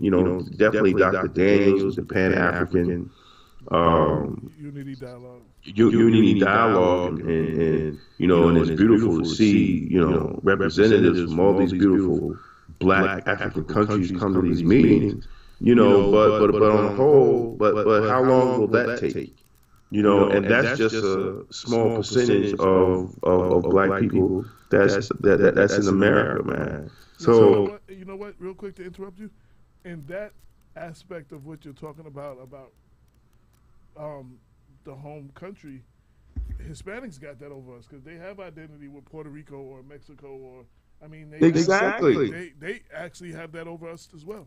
No, exactly. Even right, even Hispanic, I mean, they even eyebrows are raising, so I know he's about to say, "What's up, Bob?" I didn't say anything. Oh no, just the eyebrows raising. The eyebrows raising, so I knew there was a. I'm just listening. I was like, So Cicely Grieve said she liked that enlightened self-interest. That's very important for the survival of all. Yeah, but we're scared. But we're scared to talk about that. I mean, black people are scared to talk about self-interest. Right? We are scared. We're scared to be labeled too black. We're scared to be labeled radical. Like these are the labels that you get, right? When you talk about black interests, right? I was reading a book. It's a book. Anti everything else. Exactly. I'm trying to find this book that I was listening to on Audible, and the guy and hold on a second, where the hell is this book at? It's called Striving While Black. Kwame Salter. Very good book. You can get it on Audible, and the book is only an hour read, right?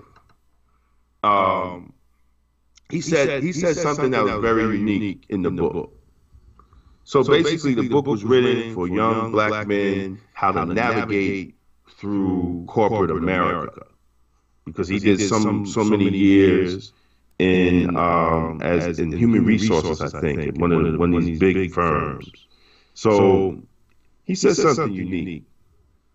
He says, white people are only white people when the black person is in the room. He says when the black person is not in the room, you have an Irish man sitting at the table, you have an Italian man sitting at the table, you have whatever other white Anglo-Saxons sitting at the table. But when the black man sits at the table, they all become white because they connect to their commonality. Their commonality is their skin, their whiteness. This is what he says in the book. I say that to say this is that when we sit at the table, we don't sit with our interests. See, they sit at the, and then their interest is their commonality of being white. But we still don't look at that and say, well, our commonality of being black, we need to come together as being black people. We don't do that.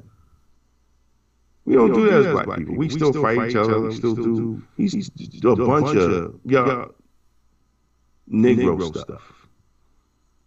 We don't do it, man. Like when do we get to that point as black people? When do we get to that point? Because we're just always scared of being ourselves. You can't get around it. When you come in the room, they know that you're black because you're just scared. You can't get around it, right? You can't. You can't hide and say, you know what? I'm a white man. And they be like, yeah, really? You know? Other ethnic groups can hide that. You know? Even Hispanics, they can hide it. Yeah, there are a lot of Hispanics. There's a group of Hispanics that look damn near white. If they don't speak, you would not know that they're Hispanic.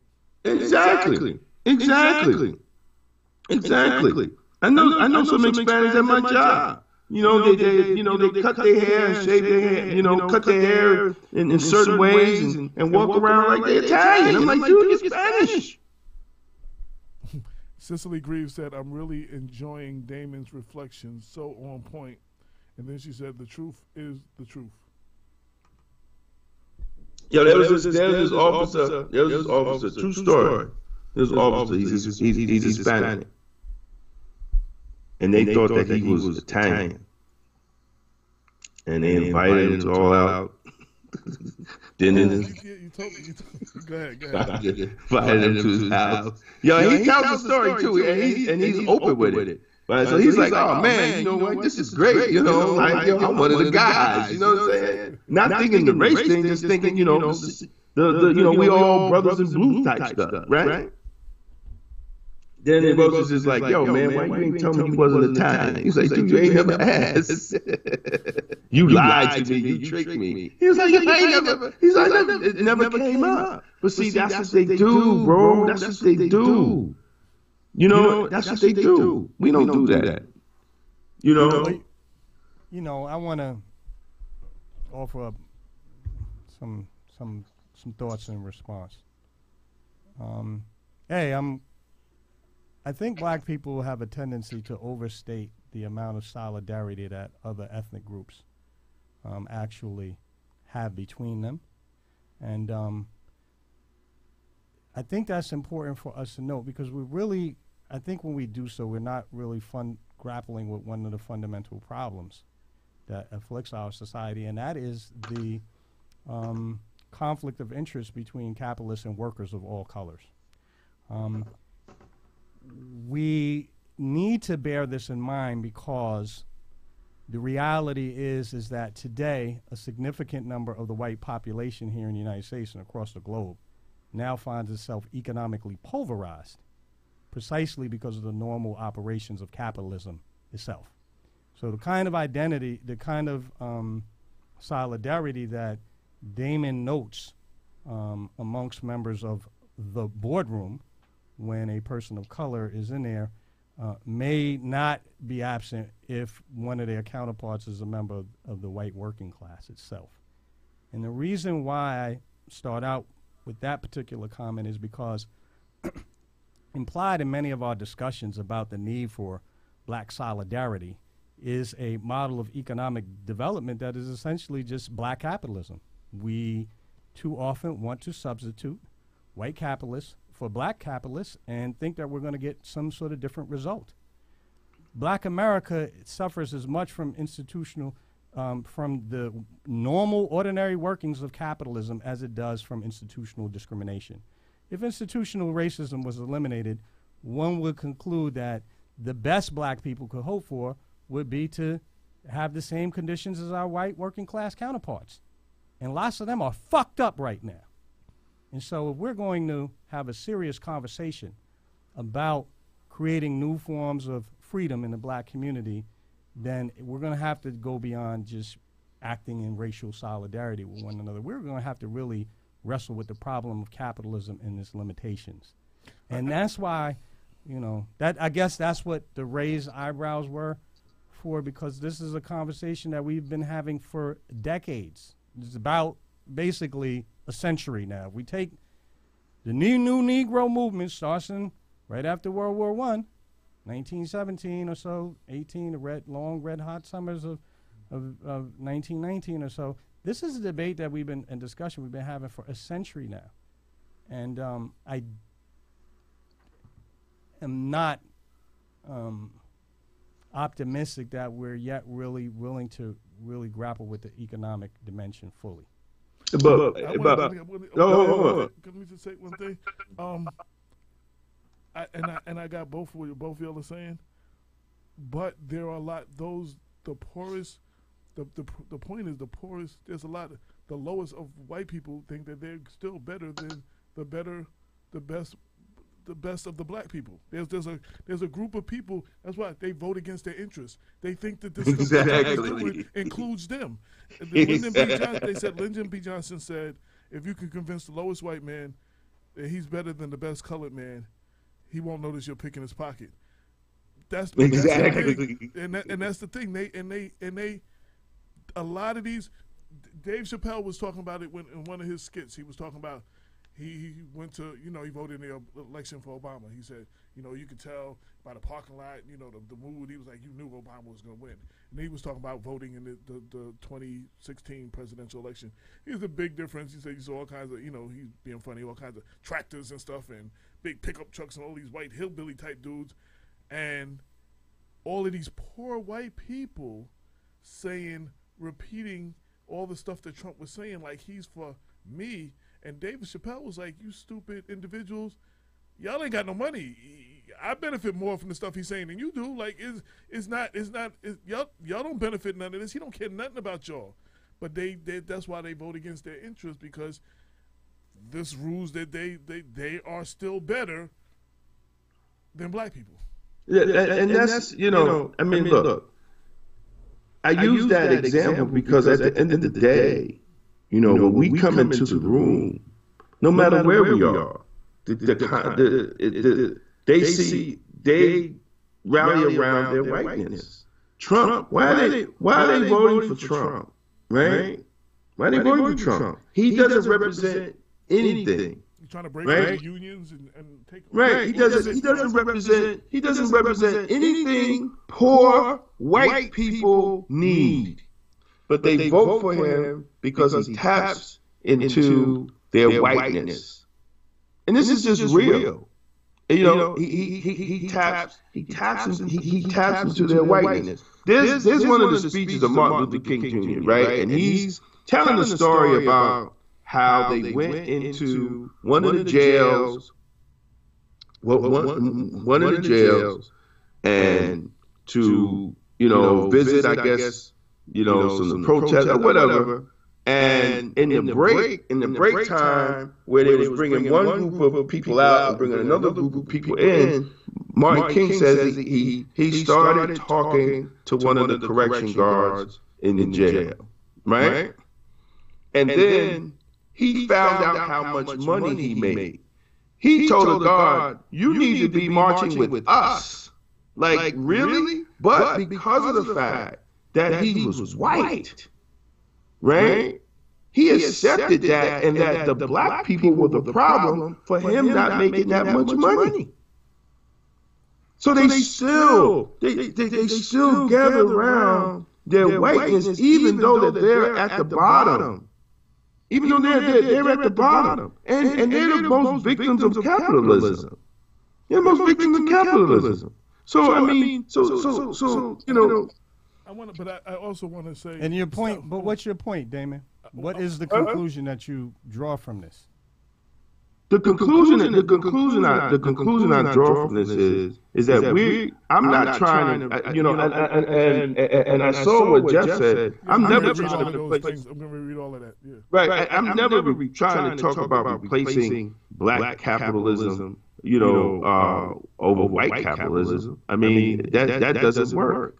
But when do we at this point recognize and do for self? We still haven't done for self. Even if we got to the point of having black capitalism, right? We haven't even got to the point of owning anything, owning an institution. Right, but I just want to say, you haven't got to the point of that. I want to say, in kind of what Bob was talking about. I just want to use an example, like in the music business, right? A lot of artists, in the early days, they got taken advantage of. They took advantage of the artists and stuff. But when the black artists became the black executives, they did the same thing. They took advantage of the black artists worse than the white man was doing. You know what I'm saying? So we are, in that example, I'm agreeing with you. We are. I see what both of y'all are saying, but I agree. We the people that are in place sometimes are. Listen, in Mount Vernon, in the city of Mount Vernon, and a couple of comments real quick. Jeff was like, this radical gets no love in Mount Vernon political circles. I don't either, for the most part. And he said, thank you, Bob, for black capitalists was ever going to work. Garvey would have been able to defend against the sellout by Negroes like Wormley and the rest of them. And he got a link to the story. And so black interests were so appealing in Mount Vernon. I want to talk. Mount Vernon is a city that is almost like a black government. We have a black mayor. Hold on. Yo, Jeff, I have to totally, Jeff. Delia Farquharson is the chair over public safety, right? The bill has been passed, as you know, for the Civilian Complaint Review Board. So she can move on appointing people on the Civilian Complaint Review Board. It's done. It was done before. It was worked on before Delia, as you know. With everything that's going on with the issues of the police department, she should have an actual investigation herself of the police department as being chair over that. Now, you say she could provide support of elected precinct council-based system that hires, fires, disciplines cops. There's something that's called a collective bargaining agreement, which she can't do that. She can't do that unless she's going to sit down and negotiate that through the collective bargaining agreement. She could say that, it sounds nice, but it's something that's called a contract. So she has to look into the contract and see what is the proper way of disciplining and doing all that. She has to go. That has to be negotiated. She could say all she wants, but that's going to have to sit down and negotiate it with the PPA. I mean, it sounds good, but it's just symbolism. There ain't no substance to it until you sit down, because that's going to have to be negotiated through the contract. And the police department, hold on. The police department has policies and procedures in place now. The problem is, she got to find out why they're not disciplining nobody. How about that? He said the bill isn't passed. It's just a draft of legislation. Ask Clerk Brown. Okay, well, at the end of the day, there's policies, procedures that are already in place. The question is, why haven't they did anything with those policies and procedures that's already in place? It's a whole big ass manual of violations. They didn't have no problem suspending my teacher on the violations for 9 months. Right? They have no problem suspending her some bullshit for 9 months. So why they not doing it to nobody else? Because they're there. They're there. There's even a policy that says a deputy commissioner cannot retaliate against a subordinate because their affiliation politically, organizationally, or personally. Ain't nobody bring him up on charges. It's in the policy. I'll send you the copy. So everything is there. Just nobody's doing nothing. Nobody's doing nothing with it.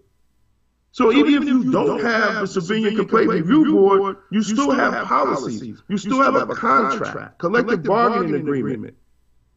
You still have all that there. You still have state laws. that supersede the collective bargaining agreement. You still have city code of conduct that supersedes the collective bargaining agreement. So, I mean, why haven't nobody used it? Well, according to state law, he can't even hold a law enforcement position, period. Exactly. And why is he still there?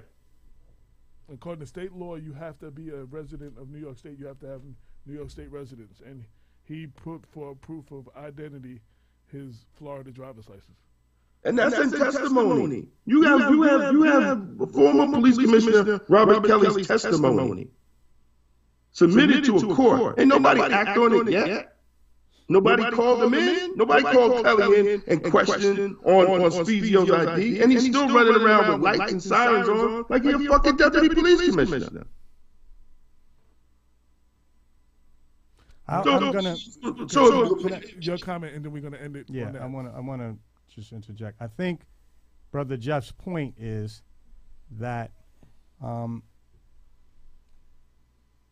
of the long-standing calls of the Black radical tradition has been greater communal autonomy, and all the institutions. What does that mean? What does that mean? The ability to operate independent of the will and opposition of another group or people. When you're autonomous, you're relatively free.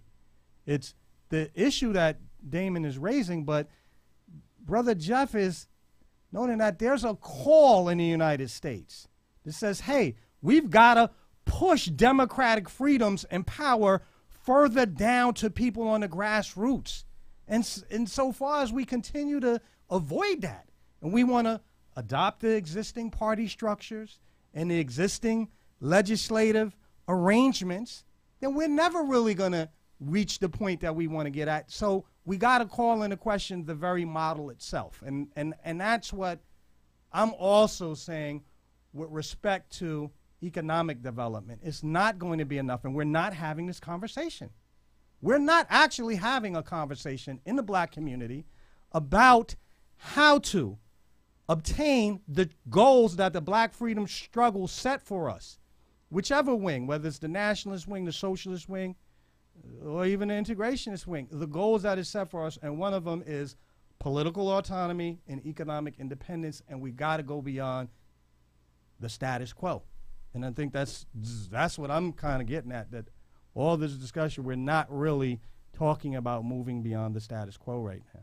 All right, we're gonna move because we got a few minutes left in the show, and we can continue this conversation for days. But while you're saying that, I mean, I'm hearing what both of y'all are saying, and he's saying we don't have no institution, and y'all are saying kind of the same thing on different perspectives and different ways of saying it. That's what I'm going to say. Y'all are more alike than different. No, I get that. But what I'm saying is, we're Black people running the city.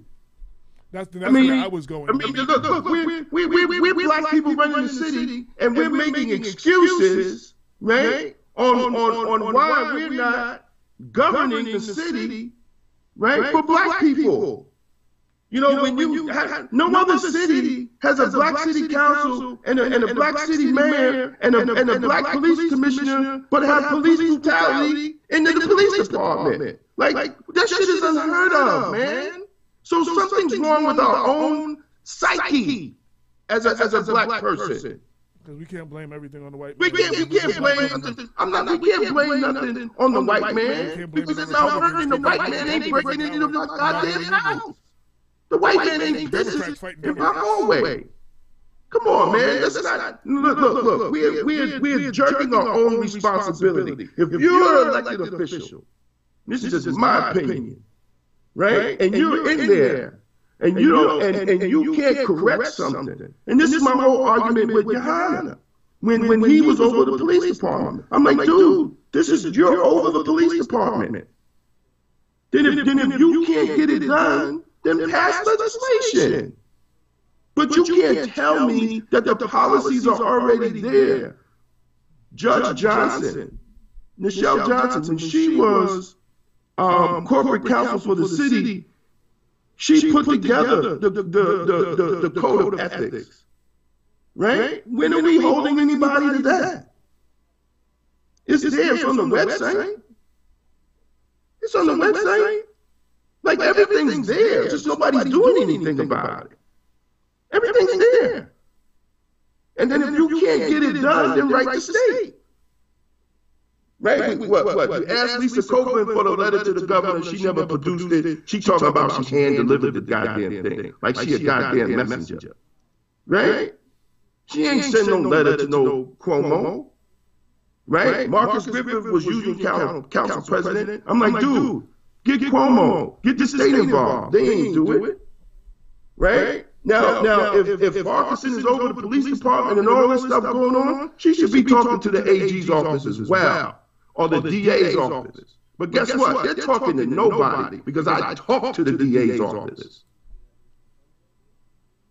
Everybody just thinks this shit is going to go away. You're an elected official, you got to do a job. And if you don't want to do a job, don't have that position. And this is not directed to one person. This is directed to everybody. Because it's embarrassing. It's totally embarrassing. You have the power to change it. You are the legislative body. Legislate. There's no excuses. If it's the right thing that needs to be done, goddamn it, do it. Absolutely, and I'm ending all of y'all right now because as always we get to the end of the show and y'all want in the heated part of the conversation, and then we're not going to come to a completion in this show. And obviously, and a lot of what y'all are saying a lot of the same things, but from a different perspective. So I'm not like y'all are not actually arguing against each other. No, I'm just saying. We're not arguing against each other. But my whole thing is there's no excuse at this point. No, and I agree. I agree. I mean, there's no excuse. No matter what school of thought, we have black people in office that the majority of the city is black that put these people in place, and it's a bunch of goddamn buffoonery going on. From City Hall to all the way to that damn board of education. Come on, man. You gotta be kidding me. There's no excuse. Whether we think it should be this way or whether we think at the end of the day the right thing should be done. It should be done for the people. Well, like I said, I'm in full agreement with you. Unlike the national model where it's a Democratic, and the Democrats are fighting against the Republicans, and the Republicans are saying the Democrats are holding them up, and the Democrats are saying the Republicans won't let them do. We're all the Mount Vernon is all Democrat and it's black run. It's not black and white. It's not Democrat Republican. It's Negroes in Mount Vernon who are all Democrat who can't get together. So we can't even use that. We can't even use those traditional models. Like, you know what I'm saying? Like, you can see the shift. The resistance between the Democrats and Republicans. And you can see all of that on the national level. You know, the Democrats couldn't stop the Republicans from doing stuff. The Democrats are not going to vote certain things that the Republicans want. But these are all Democrats. And they're all from the same city, and they're all black. And this is the only black-run municipality of the 43 municipalities of Westchester County, and is the worst of the most. Listen, it's the only totally black run municipality outside of Africa.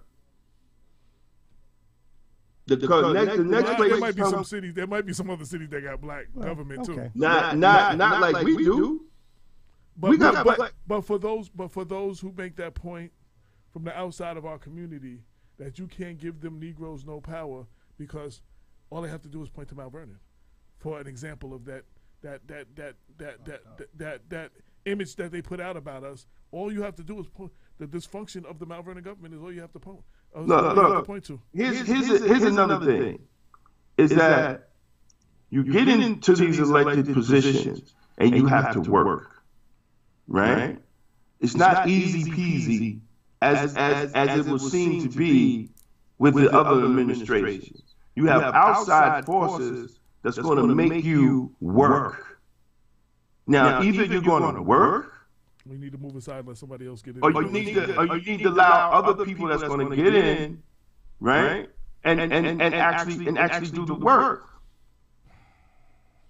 But the residents share their point, and I'm going to end it here. And they share their point of responsibility for not I mean, they have a responsibility and they have a power that they're not using, and they're not staying informed, and they're not going to these meetings. They're not going to these school board meetings. They're not going to these city council meetings. They're not going to these county legislative meetings.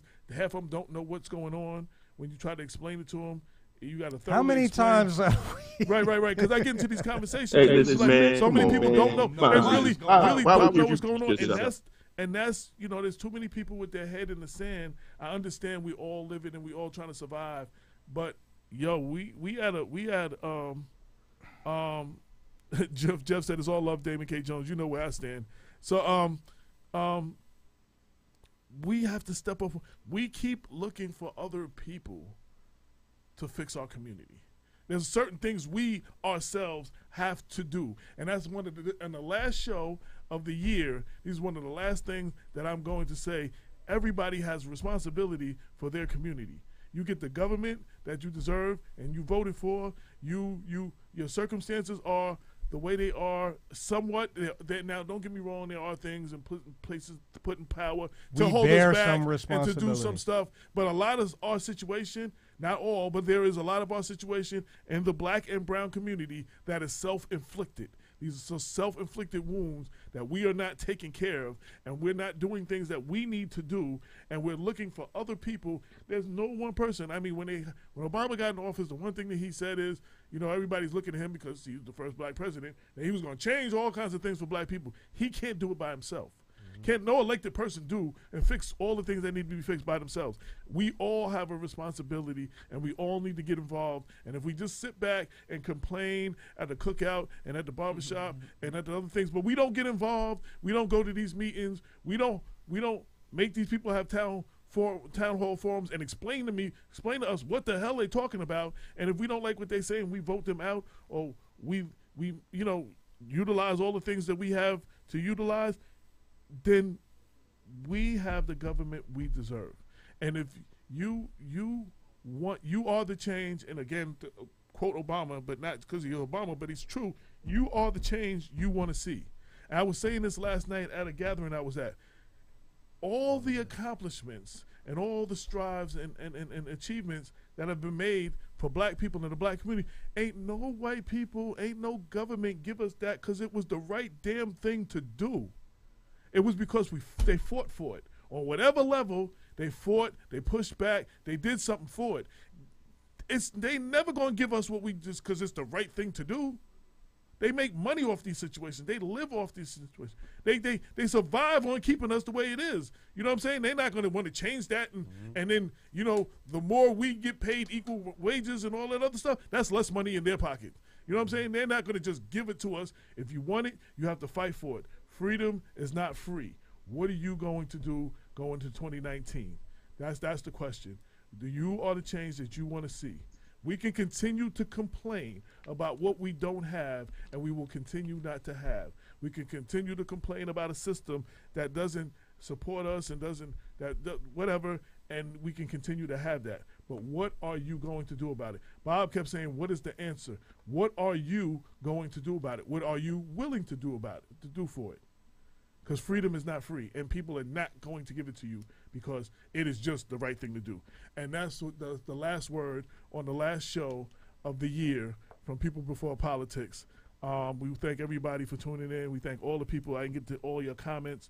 Someone just said another enjoyable show. You guys, thank you. Jeff said F Obama, LOL. And I agree. Like it's not. I love Obama and it's anti-Trump. There's a lot of things I was very critical about of Obama. You know what I'm saying?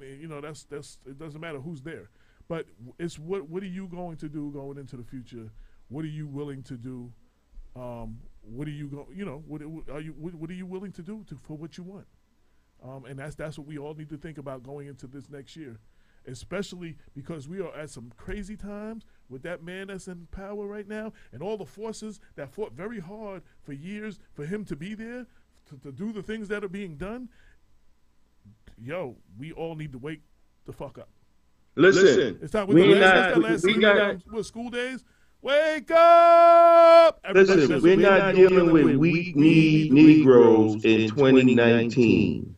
All right, real quick, that's it. I'm I done. got my ace bandages around my knees, D. Yo, Happy New Year's to everybody. Y'all could all be doing something else, but y'all decided to ride with us, and we greatly appreciate this. This is Black Westchester Presents the People Before Politics radio show every Sunday, 6 to 8 on INTHEMIXXRADIO.com, giving you real talk for the community since 2014. We will be back next year, blacker and stronger than ever. Absolutely. Until then, Damon, peace. Peace.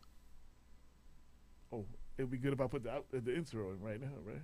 22 million black victims of Americanism are waking up, and they're gaining a new political consciousness, becoming politically mature. And as they develop this political maturity, they're able to see the recent trends in these political elections. Any minority that has a block of votes that stick together is in a strategic position. Either way you go, that's who gets it. You're in a position to determine who go to the White House and who stay in the doghouse. You're the one who has that power. You and I have never seen democracy. All we've seen is hypocrisy.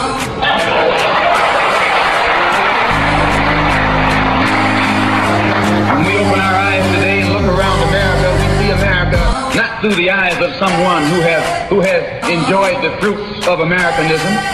We see America through the eyes of someone who has been the victim of Americanism. We don't see any American dream.